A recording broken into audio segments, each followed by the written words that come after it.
ठीक है, no problem.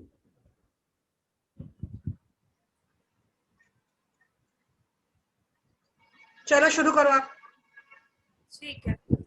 जो आज का हमारा जो टॉपिक है, आप लोग हाथ उठा के बताइए किस किस की चोर के साथ दोस्ती है। एक तो लोगों ने वीडियोस नहीं ऑन किए हुए है ना, तो बड़ी दिक्कत रहती है। चोर की किस किस के साथ दोस्ती है? सारे ही चोर हैं। वोट भी चोरों को देना है, वोट भी चोरों से लेना है, काम भी चोरों से करवाना है। मतलब ओवरऑल हमारी चोरों से दोस्ती रहती ही रहती है। बिल्कुल। मतलब दुनिया में जितने भी आप देखोगे, सारी जगह चोर चोर आपको मिलेंगे ही, और चोरों से दिक्कत रहेगी।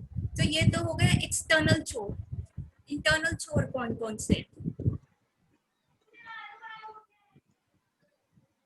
जो विभीषण स्टाइल होते हैं, हाँ, जो विभीषण स्टाइल होते हैं, घर का वेदी लंका ढाई वाले। विभीषण स्टाइल कह सकते हो, नहीं भी कह सकते। मतलब सो आप आज हम वो क्वालिटीज जो हमारे अंदर है चोरी वाली, जो हम खुद अपने आप से करते हैं, या मतलब जो इंसानों के रूप में क्या है? क्या मेरी वॉइस ब्रेक हो रही है? नहीं, आज तो जैसे भी लोग, क्योंकि मौसम ऐसा ही है, सो यू नेवर नो। तो अभी सबको समझ आ रहा है जो मैं बोल रही हूँ? मेरी वॉइस ब्रेक तो नहीं हो रही एवरीवन? ठीक है। सो आज हमारा जो बेसिक है टॉपिक, वो है कि चोरों के साथ दोस्ती अच्छी बात है या बुरी बात है। चलिए, चोर तो हमने देख लिए, मेरे को बस ये बताइए कि चोरों के साथ क्या दोस्ती अच्छी बात है या बुरी बात है। और जो वीडियो ऑन कर सकते हैं, अगेन प्लीज वीडियो ऑन कीजिए।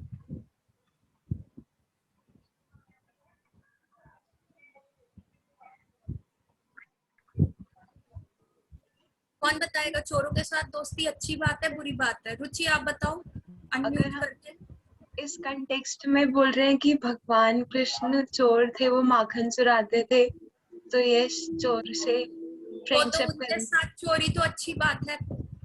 हाँ, रुचि, उसका आप तो तब पेपर भी देते होगे बच्चे। आप तो पढ़ने वाले बच्चे हो, तो पेपरों की बात करते हैं। तो फिर आपने उनके साथ दोस्ती कर रखी है? वो नहीं बन पा रहे दोस्त। मैं तो ट्राई कर रही हूँ। आपका कौन ऐसा चोर है जो दोस्त है? भाई भाई भी चोर है। भाई चोर? सब भाई चीज। चोर है जो आपका दोस्त भी है? अच्छा। और कौन कौन बताएगा? भारती जी आप बता दीजिए, आपके किन चोरों के साथ दोस्ती है?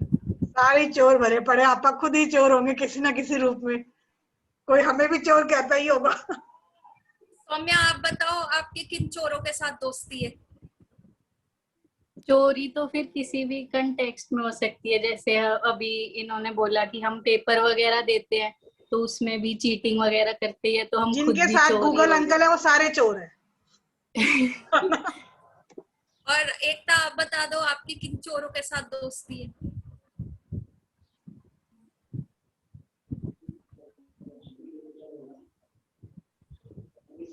आवाज नहीं आ रही आपकी, एकता। सुन नहीं पा रहे एकता आपको हम? आपकी वॉल्यूम नहीं आ रही, वॉइस नहीं आ रही। एक क्लास लेनी पड़ेगी जिसमें हमें बताना पड़ेगा कि जूम पे कैसे इशारों में भी बात की जाती है, और समझना पड़ता है कि यूं यूं करो तो इसका मतलब आवाज नहीं आ रही एकता। सो चलो, द थिंग इज कि आज जो हम अपने चोरों के, दो टाइप के चोरों के बारे में बात करेंगे, और at the end of the this discussion हम बॉइलिंग करेंगे कि किस चोर के साथ हमारी दोस्ती अच्छी है और किस चोर के साथ हमारी दोस्ती अच्छी नहीं है। तो जो पहला चोर है, मनसा वेगम, सॉरी, वाचो वेगम मनसा क्रोध वेगम जीवः वेगम उद्रपस्थान वेगम एतेन वेगा यो विषहेत धीरा। मेरी वॉइस नहीं आ रही? आ रही है। आ रही है। एतेन वेगा यो विषहेत धीरा सर्वम अपिमं पृथ्वीं सशिक्षेत। इसका मतलब क्या है? इसमें मल्टीपल चोर हैं जो हमारे बॉडी के अंदर रहते हैं, जो हम उनको फीड करते हैं, वो हमारे पैरासाइट्स की तरह है। सबसे पहला है वाचो वेगम। वाचो वेगम का मतलब कौन बताएगा? हिंदी की टीचर। वचनों से शायद। वाचो वेगम का क्या मतलब होता है? वाचो वेगम का मतलब होता है जो हमारे वचन होते हैं, अर्ज टू स्पीक, हर जगह फट्टे मारना, हर जगह कुछ ना कुछ पेपर में अटेम्प्ट करना ही करना है, कुछ ना कुछ तो लिखना ही लिखना है हमने। और वाचो वेगम का क्या मतलब है? जैसे ही किसी ने मेरे को कुछ कह दिया तो गुस्सा आ गया, बहुत तेज गुस्सा आ गया, यार उसने मेरे को कैसे कह दिया। बात का जवाब देना ही देना है, वचनों से अपने आपने बात का जवाब देना ही देना। तो क्या ये एक चोर है? क्या ये चोर है जो अगर हमारे कितने रिलेशनशिप बोलने की वजह से खराब हो जाते हैं, तो ये चोर जो होता है हमारा सुख चैन ले सकता है। तो दूसरा चोर जिसके बारे में बात कर रहे हैं वो है मनसा बेगम। माइंड, माइंड का तो कंटिन्यूअस चार्टर चलता ही रहता है। और माइंड जो होता है कभी कहता है ऐसे कर लो, वैसे कर लो, ये कर लो, मतलब अननेसेसरी कितने सारे सजेशंस वो देता रहता है। तो माइंड क्या चोर है? पोस्ट कोविड टाइम में या कोविड के टाइम में कितना सारा लोग डिप्रेशन में चले गए हैं, उनके घर में अभी कोविड नहीं है पर बाहर निकलने से डर लग रहा है। कितने भी सर्कमस्टांसेस आज आ रहे हैं और लोगों कह रहे नहीं डॉक्टर साहब डर लग रहा है, बहुत ज्यादा डर लग रहा है। तो क्या ये हमारा पीस ऑफ माइंड लेके जा रहा है? क्या ये चोर है? ये माइंड भी सबसे बड़ा चोर है, चाहे वो कोविड टाइम हो चाहे वो दूसरा टाइम हो, तो माइंड भी एक सबसे बड़ा चोर है। थर्ड चोर कौन सा है? क्रोध। क्रोध again it takes the discretion of taking the right decision at a time. तो सबसे तीसरा चोर कौन है? क्रोध।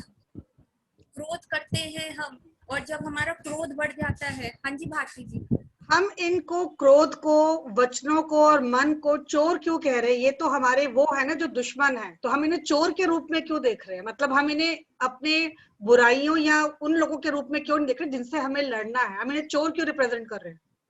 आप अगर मटेरियल वर्ल्ड में रहते हैं तो दुश्मन कहाँ रखा जाता है? दुश्मन को एट डिस्टेंस रखा जाता है। अगर हमारे में ये अंडरस्टैंडिंग आ जाए कि ये दुश्मन है तो हम संत नहीं बन जाएंगे? बनेंगे कि नहीं? दुश्मन को क्या होता है, अपने घर से दूर रखा जाता है कि भाई तेरी मेरे से दुश्मनी है, मैंने तेरी शक्ल नहीं देखनी। पर क्या हम इनके साथ इनकी शक्लें नहीं देखते? इनको चोर इसलिए कह रहे हैं क्योंकि सबके सामने हमारा क्या फेस होता है? हमारा बड़ा ही सोबर फेस होता है कि नहीं नहीं हम तो सच बोलते हैं, हम तो गुस्सा नहीं करते। पर चोर कब आता है? रात को आता है, छुप के आता है। तो ये चोर क्यों है? क्योंकि ये छुप के आते हैं। जब ये हमारा प्राइवेट फेस है, जो इंडिविजुअल फेस है, सबके सामने तो हमारी एक इमेज है कि भाई हम तो कितने अच्छे हैं, अगर मेरी किसी के साथ लड़ाई हुई है तो वो गंदा है, वो खराब है, वो ऐसा करता है, वो वैसा करता है, मैं तो कितनी अच्छी हूँ, मैं तो कभी गलत बोलती नहीं। तो क्या किसी को, अगर मेरे को किसी की बुराई भी करनी है, किसी को फोन करके बता रही हूँ, तो मैं अपने पार्ट ऑफ वो तो बताऊंगी नहीं कि भैया मैंने क्या बोला, मैंने क्या गलत किया। मैं क्या बताऊंगी उन्होंने मेरे साथ ऐसे किया, उन्होंने मेरे साथ ऐसे रिएक्ट किया, उन्होंने सारी चीजें ऐसे करी। सो क्या हुआ? एक चोरी करी ना मैंने। चोर सबके सामने तो आता नहीं है, चोर तो रात को आता है। अगर ये मेरा दुश्मन होएगा तो मैं दुश्मन को घर के बाहर रखूंगी, पर इसको तो मैंने अंदर छुपा के रखा है। चाहे वो मेरा माइंड है, चाहे वो मेरा क्रोध है, चाहे मेरे वो वचन है, इन सबको तो मैंने अपने अंदर छुपा के रखा है। तो ये तीन, am I clear Bharti ji? Am I clear कि व्हाई दे आर कॉल्ड चोर और क्यों ये चोरी करते हैं? और फिर ये हमने तीन तो चोर डिस्कस कर लिए। फोर्थ चोर कौन सा है? जीवा, जीभ, टेस्ट। भैया मेरे से टेस्ट, कोविड टाइम में बाहर का नहीं खाना, लेकिन फिर भी लोग बाहर खाते हैं। आपको पता है कि क्या चीजें पौष्टिक है? नॉन वेज नहीं खाना, जैसे खाओ अन्न वैसा हो जाए मन। वो भी मेरा क्या ले रहा है? एनिमल प्रोटीन खाने से क्या होता है? मेरी बॉडी में चेंजेस आते हैं, मेरे अंदर एग्रेशन आता है, तो अगेन वो मेरा पीस ऑफ माइंड लेके जा रहा है। तो वो चोर हुआ कि नहीं? जीभ मेरी चोर है कि नहीं? ठीक है। मुंह का अब वाचो वेगम, जीभ के दो फंक्शन होते हैं, एक होता है कर्म इंद्री, एक होता है ज्ञान इंद्री। ज्ञान इंद्री क्या है? What is the taste of the food? Knowledge मिल रहा है कि इसका ये तीखा है, ये मीठा है, ये खट्टा है, तो वो जीभ जो है वो टेस्ट दे रही है। और क्या अगर हम ज्यादा खाते रहते हैं तो क्या होता है? Obesity is the one of the cause. आज मोटे हो रहे हैं, कितने एरिएटेड ड्रिंक्स ले रहे हैं, छोटे बच्चे जो हैं कितना सारा खा के कितने ओबेसिटी रिलेटेड डिसीजेस आ रहे हैं। तो वो मेरी हेल्थ चुरा रहा है कि नहीं चुरा रहा? हमें पता है कि ये चीज नहीं करनी चाहिए, पर हमने उसको पनाह दी हुई है, छुपा के हम उससे चोरी करवाते हैं।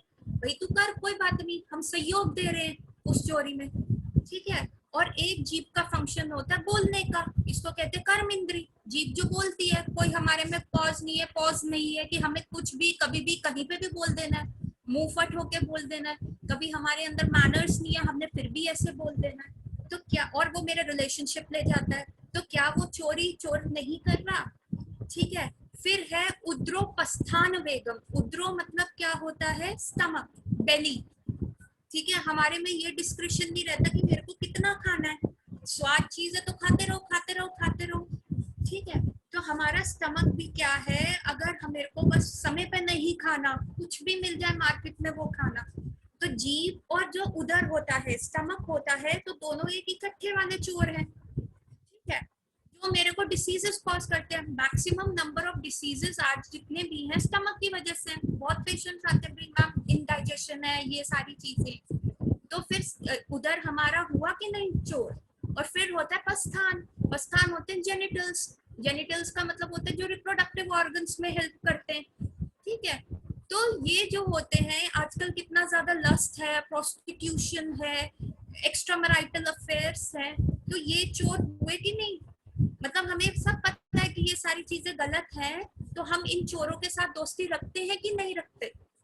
लेकिन जो एतेन वेगा, ये वेग की तरह आते हैं, मतलब इतने स्ट्रॉन्ग फोर्स की तरह आते हैं कि आओ मिलके चोरी करें, आओ मिलकर इतनी अच्छी चोरी करें ताकि हम जीत लें, सब इंजॉय करें, मटेरियली इंजॉय करें।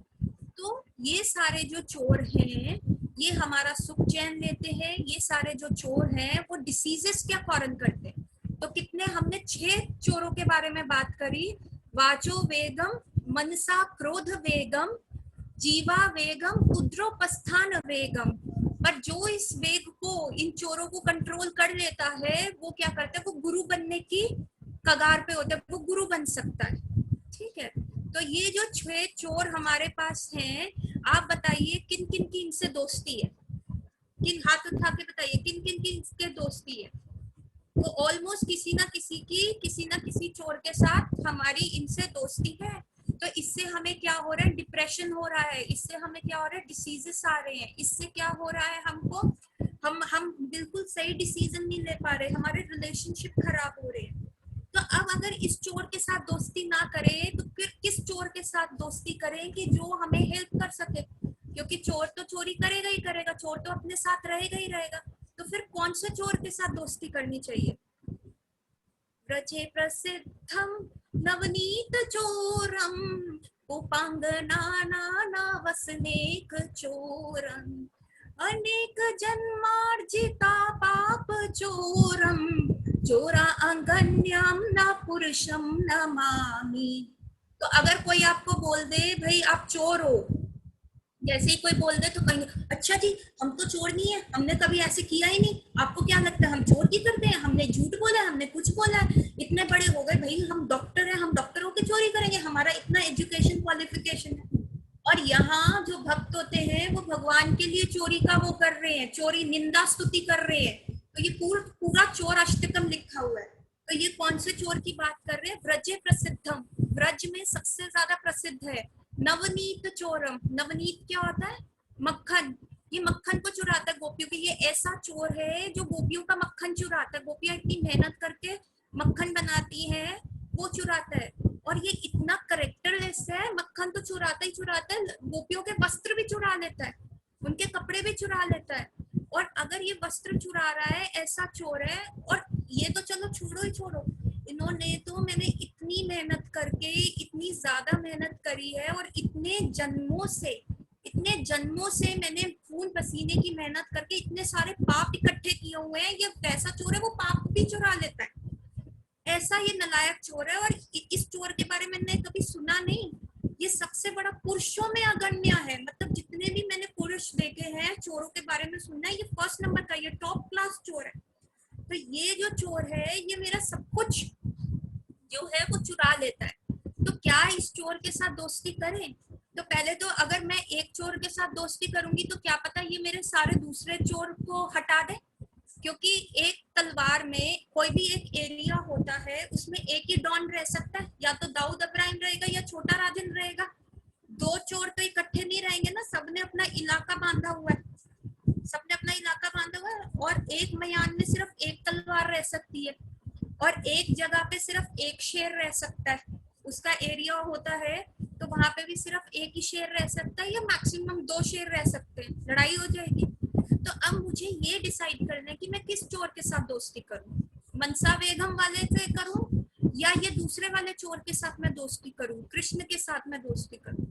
तो प्रश्न आ सकता है कि आप ये कृष्ण की बात कर रहे हो, ये तो द्वापर युग में थे, गोपियां भी द्वापर युग में थी, गोपियों के वस्त्र भी उन्होंने द्वापर युग में चुराए, और हमको क्या पता, हमने कोई अपना पापों का बैलेंस शीट देखा है कि अकाउंट्स देखे हैं कि कितने हमने पाप किए?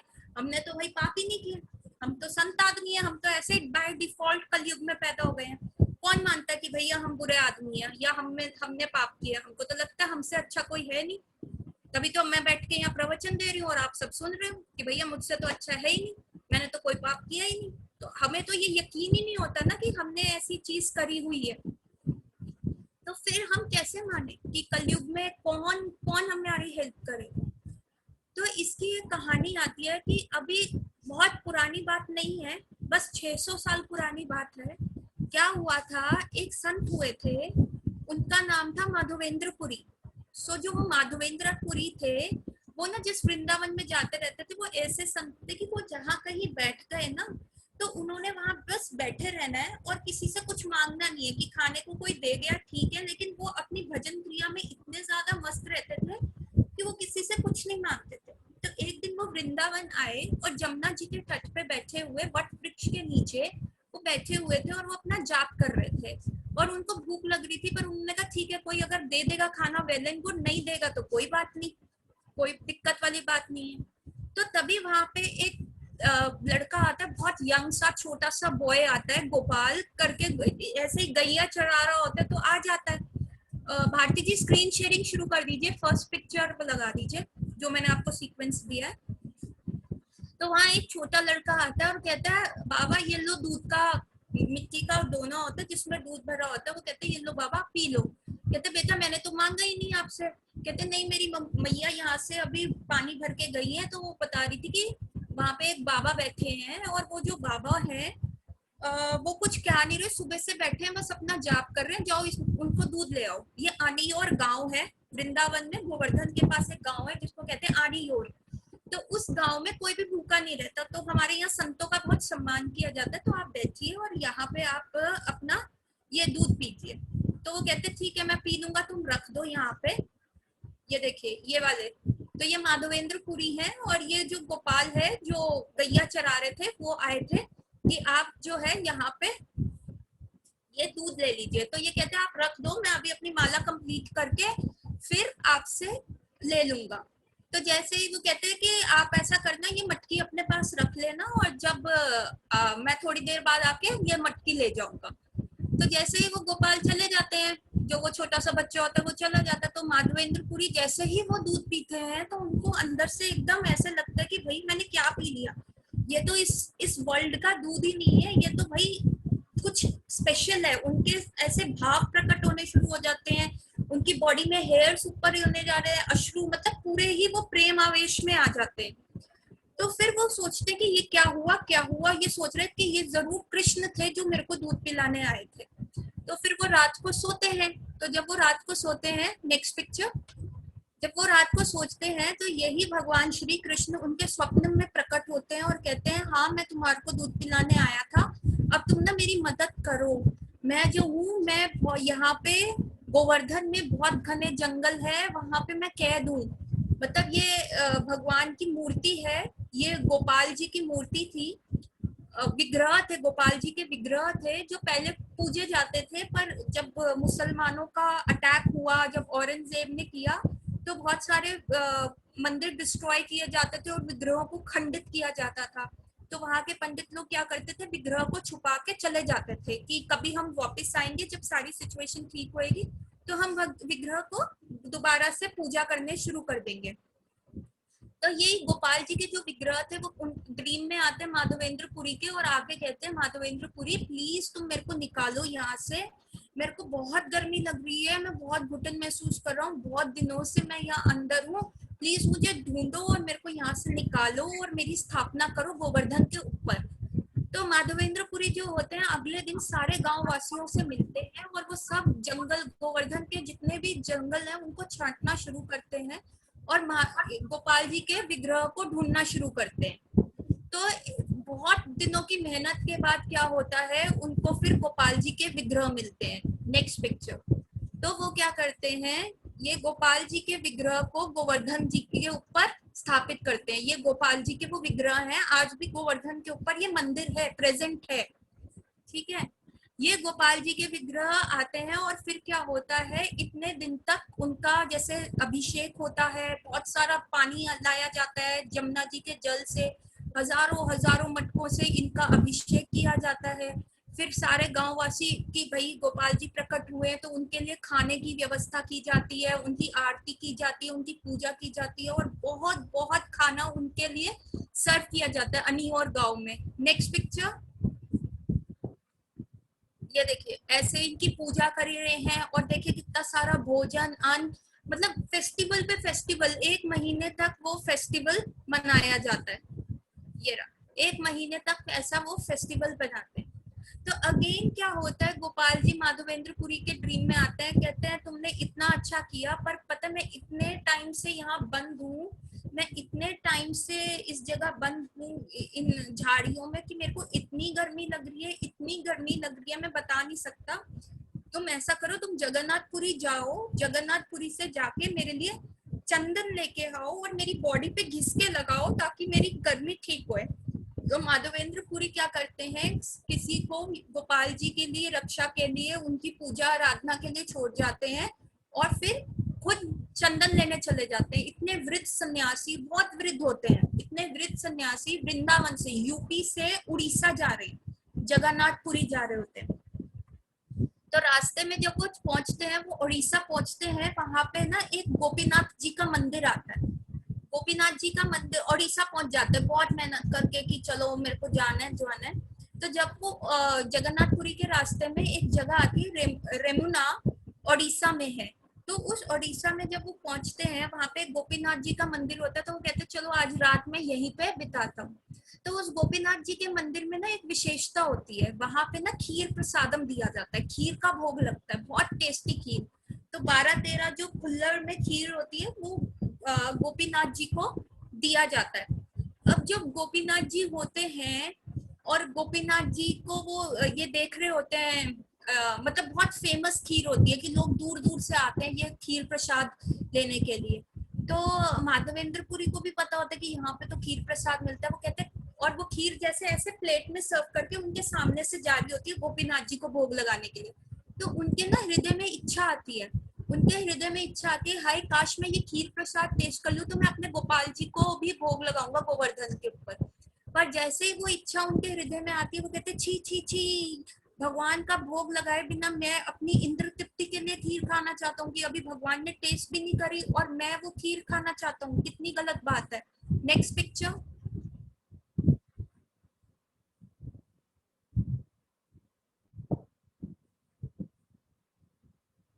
ये गोपाल जी के विग्रह है जो निकलते हैं। ठीक है, ये गोपाल जी के विग्रह है जो माधवेंद्रपुरी और जो गांववासी निकालते हैं। Next picture. ये स्पेशल खीर प्रसाद है जो वहां पे गोपीनाथ जी के मंदिर में मिलता है। ठीक है, तो 10 मिनट्स में मेरे ख्याल से ये फिनिश हो जाएगी वीडियो, प्लीज रीजॉइन क्योंकि अभी टॉपिक कंप्लीट नहीं। तो जैसे ये खीर प्रसाद देखी, माधवेंद्रपुरी ने कहा कि मेरे को टेस्ट करना है, पर नेक्स्ट मोमेंट उन्होंने कहा ओहो, तो उनको ना बड़ी ग्लानी भावना होती है कि मैंने ऐसे क्यों कह दिया। तो वो कहते हैं अब मेरे को खीर प्रसाद नहीं लेना। तो वो क्या करते हैं, मंदिर के बाहर जाके वृक्ष के नीचे जाके बैठ जाते हैं कि आज मैं उपवास करूंगा कि कुछ नहीं करूंगा। तो अब यहाँ पे कोई बता सकते कि माधवेंद्रपुरी ने के पास 2 चोर थे जबकि वो दूसरा चोर नहीं था। उनके हृदय में ये इच्छा हुई थी, उनके हृदय में ये इच्छा हुई थी कि भाई मेरे को खीर टेस्ट करनी है, पर उनकी इंटेंशंस क्या थी कि पहले मैं अपने गोपाल जी को टेस्ट करवाऊंगा तो फिर मैं आगे जाऊंगा। और जो खीर प्रसाद का वो था कि अब कि या तो कृष्ण ने नहीं टेस्ट करी और मेरे को पहले टेस्ट करनी है।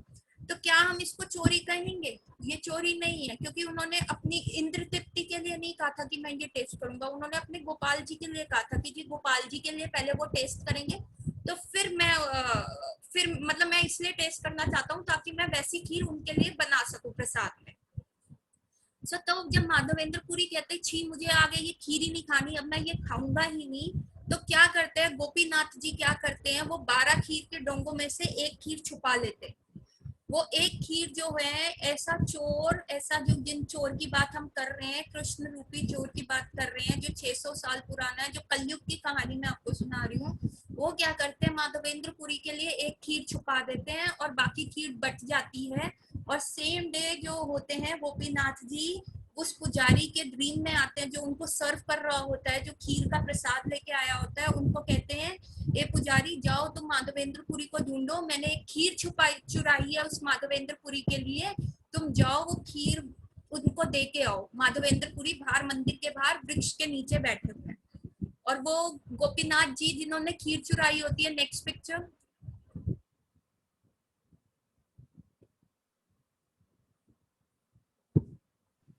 और पिक्चर है इसमें? Next picture, let me check.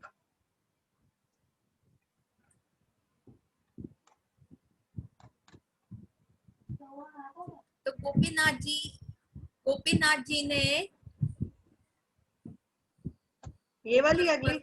नहीं नहीं नहीं नहीं, पीछे पीछे पीछे पीछे पीछे, ये है वही थी, इसके नेक्स्ट ये, तो ये है खीर चोर पीछे पिक्चर, पीछे पिक्चर ये नहीं है, इससे पीछे ये वाली?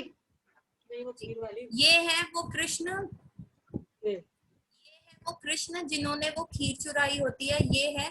और इन गोपीनाथ का नाम बाद में पड़ गया शीर चोर गोपीनाथ। तो अगर मैं इनके साथ दोस्ती करती हूँ, देखिए ये शीर चोर गोपीनाथ जी का टेम्पल है, ये रेमुना में आज भी प्रेजेंट है, ओडिशा में इन्हीं गोपीनाथ भगवान ने चोरी करी थी। तो अगर आज मेरे में मनसा वेग है, मेरे में क्रोध है, मेरे में वर्ड्स चाहिए, इन चोरों के साथ मैं चोरी करूंगी, तो अगर मैं कृष्ण के साथ रिलेशन बनाती हूँ तो वो तो इतने स्ट्रॉन्ग चोर है, वो तो इतने बड़े चोर है, क्या वो मेरे ये अनर्थ को चोरी नहीं कर लेंगे? तो माधवेंद्र पुरी के लिए जब इन्होंने खीर चुराई तो तब से इनका नाम पड़ गया शीर चोर गोपीनाथ। तो ये शीर चोर गोपीनाथ ने, फिर वो पुजारी क्या करता है, वो खीर का डोंगा लेके जाता है और पूरे मंदिर के प्रांगण में जाके कहता है अरे कोई माधवेंद्र पुरी है क्या, अरे कोई माधवेंद्र पुरी है क्या, अरे कोई माधवेंद्र पुरी है क्या। और तब वहां पे माधवेंद्र पुरी कहते हैं हाँ जी बोलिए आप क्यों, आप मेरा नाम कैसे जानते हैं? कहते ये लो खीर। कहते नहीं नहीं मेरे को नहीं खानी। कहते नहीं नहीं अरे ये तो गोपीनाथ ने आपके लिए चुराई है, आप कितने धन्य हैं। और वो साक्षात उनको दंडवत प्रणाम करते हैं। और जो माधवेंद्र पुरी होते हैं वो रोना शुरू कर देते हैं, हाय गोपीनाथ ने मेरे लिए खीर चुराई, मेरे लिए खीर चुराई कि मैं मेरी इच्छा पूर्ण करने के लिए।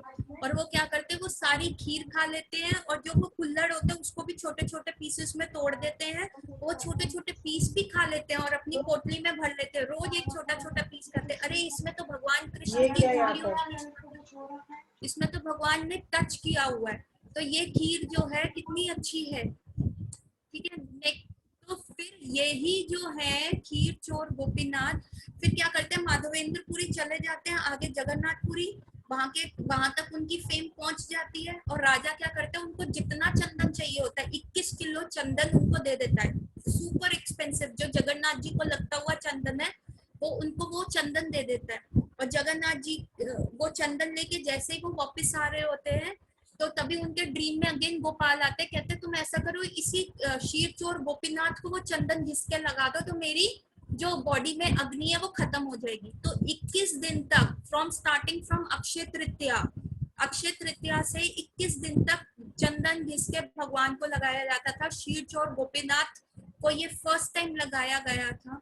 तो आप भी अपने विग्रह पे जितने भी आपके पास लड्डू गोपाल हैं उनको ये चंदन घिस के लगाओ, उनको ये 21 डेज गर्मी लगती है और जितनी बार आप ये चंदन घिसोगे ना और आप उनको लगाओगे तो आप उनको ये प्रे कर सकते हो कि जैसे आपने माधवेंद्र पुरी के लिए आपने खीर चुराई थी उनकी इच्छा पूरी के लिए, तो जो मेरे पास 6-7 चोर मेरे अंदर बैठे हैं जो 7-8 चोर ये मेरे साथ बैठे हैं, जो मेरे को डिसीज के लिए प्रोन करते हैं, जो मेरे को बहुत सारी चीजों के लिए प्रोन करते हैं, आप इनको चुरा लो। मुझे आप जैसे चोर के साथ दोस्ती करनी है, मेरे को इन चोरों के साथ दोस्ती नहीं करनी, तो आप ये सब चुरा लो।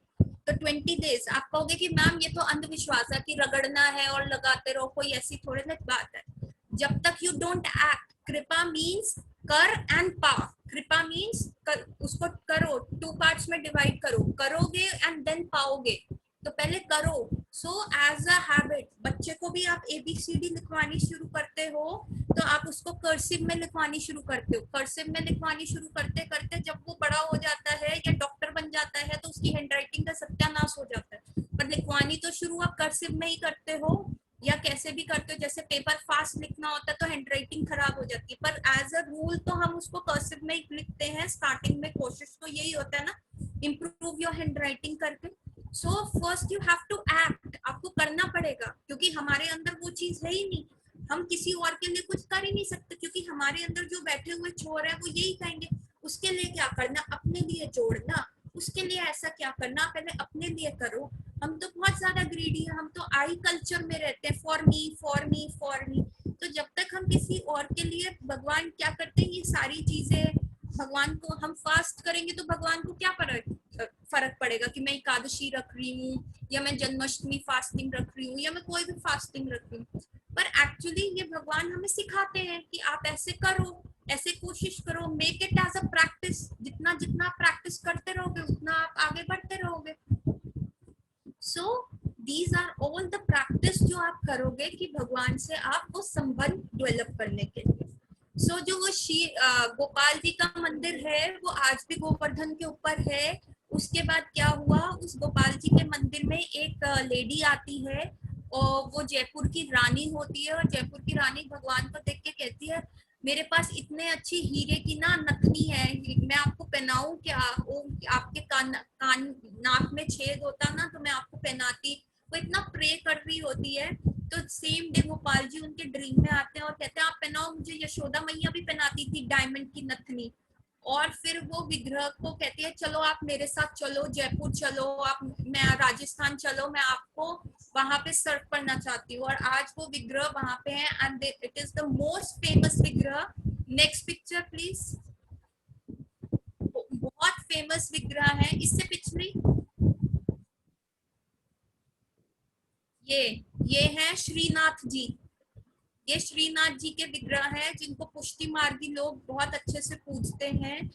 और देखिए इनकी नोज में जो डायमंड है, नेक्स्ट डे क्या होता है, जो विग्रह होते हैं उसमें ऑटोमेटिकली उनकी नोज में छेद होता है और वो रानी क्या करती है, उनको डायमंड का नथनी पहनाती है। और ये शिव विग्रह जो है, श्रीनाथ जी के विग्रह, ये अब राजस्थान में चले गए हैं। ये विग्रह उनके साथ चले गए। उन्होंने यही कहा कि मैं आपकी भक्ति से बहुत प्रसन्न हूँ। उस रानी को कहा मैं आपके साथ मॉर्निंग में उधर रहूंगा, पर शयन मैं गोवर्धन पे ही करूंगा क्योंकि मैं वृंदावन नहीं लीव कर सकता। तो आज भी ये मंदिर जो है वहां पे पूरी पूजा अर्चना चलती है।